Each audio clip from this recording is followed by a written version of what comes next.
So this video is for you moms out there. I um, I just felt compelled to want to record a video for the moms. I am a mom of two, 5-year-old and 20-month-old, and I just had a bunch of sessions this week with a bunch of moms that like that are just feeling like, am I doing everything wrong? I don't know what I'm doing. I'm not confident that this decision that I'm making is the right decision. Or like I just did something this week that just, I think I killed my kid's soul. I had that kind of week as well. And I think it is very easy to get caught up in, these moments where we're always questioning everything that we're doing, and we're second guessing ourselves, and we're thinking about the impact of our behavior, because if we're stressed or we're just upset or we're just triggered or whatever it is, will then therefore lead to us like messing up our kids, or this notion of we're going to send them to therapy because, again, as a therapist, it's always like, it's my mom's fault and this that, and the other, and like I'm messed up because it's my mom's fault, right? So I get that, especially as a therapist. I understand that a lot of people may come in to do therapy work because they've had some wounds, right? And I think as a mom who, again, who may have had, experiences, you think about, like, I want to break the generational curse or intergenerational trauma, or I want to be a better mom for my kid than I was than was, how I was parented. And the thing that struck me so much, and I think it was just reinforced. I was listening to a podcast, The Diary of a CEO. If you haven't watched the YouTube video or the YouTube channel or the podcast, I highly recommend it. I mean, they tend to be very long interviews, but this one that I listened to was like 2.5 hours long with Mr. Beast. And I kind of like know peripherally about Mr. Beast, but I've like never seen any of his videos. I just kind of know he exists. I know he's like the biggest YouTuber in the world, but I've never seen actually any of his videos. And I think sometimes when you hear about him, it's more from a controversial standpoint, but I don't know the guy. But I like listening to the podcast, and he was on the podcast. And, he was describing the relationship that he has with his mom. And he described how, like, his mom, just worried about him because he was so obsessed with YouTube. And he was like, I'm going to be a YouTuber, and I'm going to be a successful YouTuber. And his mom, who, like, I think as many parents are like, you got to go to school, you got to do your homework, you got to get a good job, you got to, whatever, you got to be successful. I want you to be more successful. This is just dream is crazy. Like, please do your homework. I need you to like stop messing around on YouTube and da da da da, right? And he would describe how he would just be like, Mom, I don't care about math. I'm not doing it. Like, to the point that she was doing his homework for him because she did not want him to fail out of school and all of these things.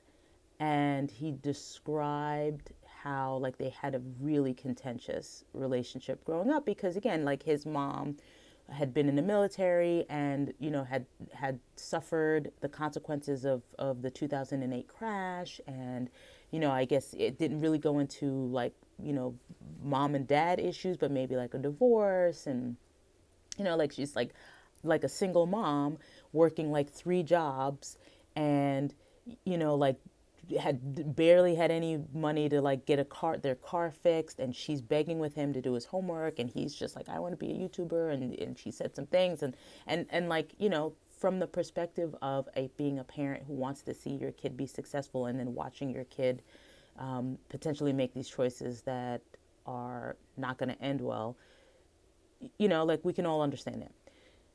The thing that I think was very emotional and heartwarming for me was that at the end of the interview, he talked about his mom in such a way that was like, I can only thank her for being like the sacrifices that she made, like the fact that she, could even get me internet connection, when we didn't have a working car, or she couldn't buy me a car when I turned 16 and I got my license, and she would yell at me, and she, like would leave us alone so that she could go work the two jobs. And he had this level of gratitude and just appreciation for her that he said, my job, I said to my mom that her job now is to take care of herself, is to take care of her health.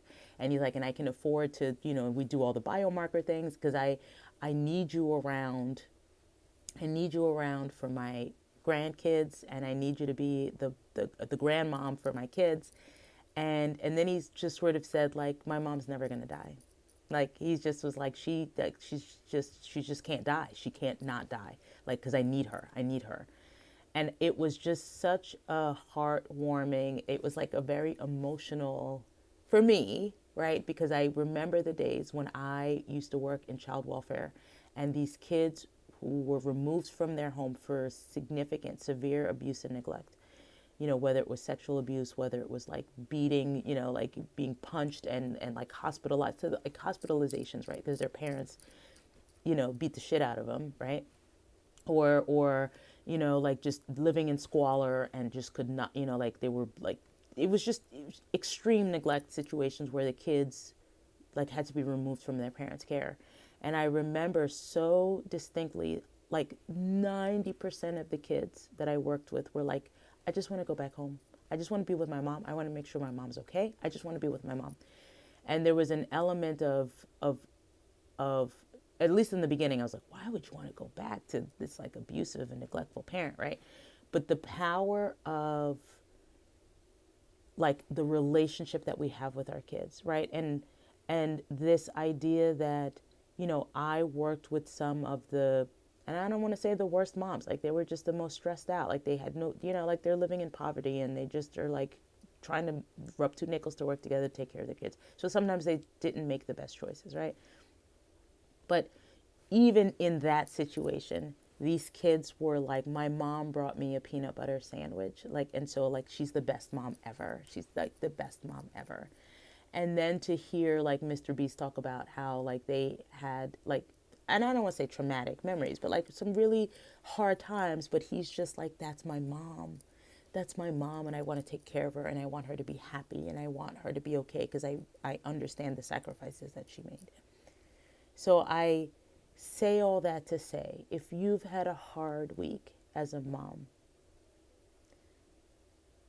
understand, right? And you wish you wouldn't have done certain things or said certain things or behaved in certain ways.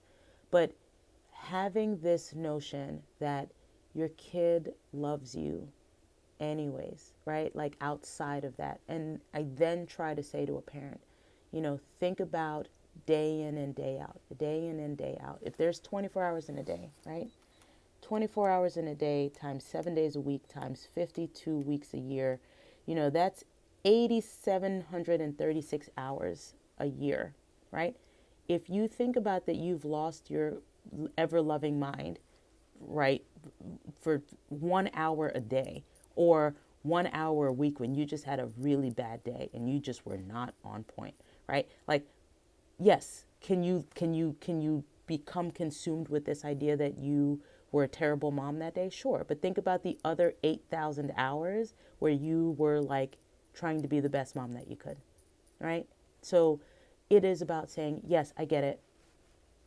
Like it's hard. We're human beings, right? But please give yourself some grace. Please give yourself a sense of, you're doing the best that you can. And if you're not doing the best that you can, just try again, right? Like try again next hour. Don't even like try next day, right? If you really feel that strongly about how poorly you are behaving and the choices you're making, tell yourself the capacity, the intention to try to do better next hour, in the next minute, in the next second, right? Because ultimately your kids love you. And yes, they will remember certain things that will stick in their, situation.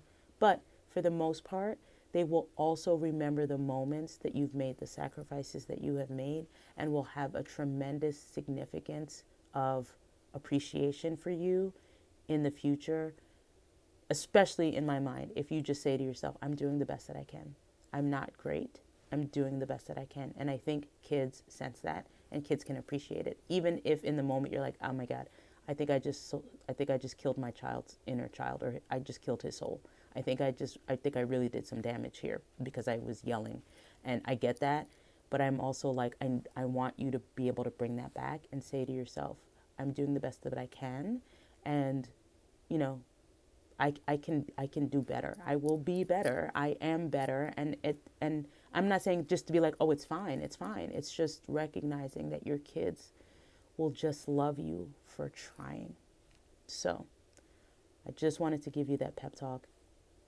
Do your best. You are doing the best that you can. And so that's what I have for you. I will see you in the next one. Bye.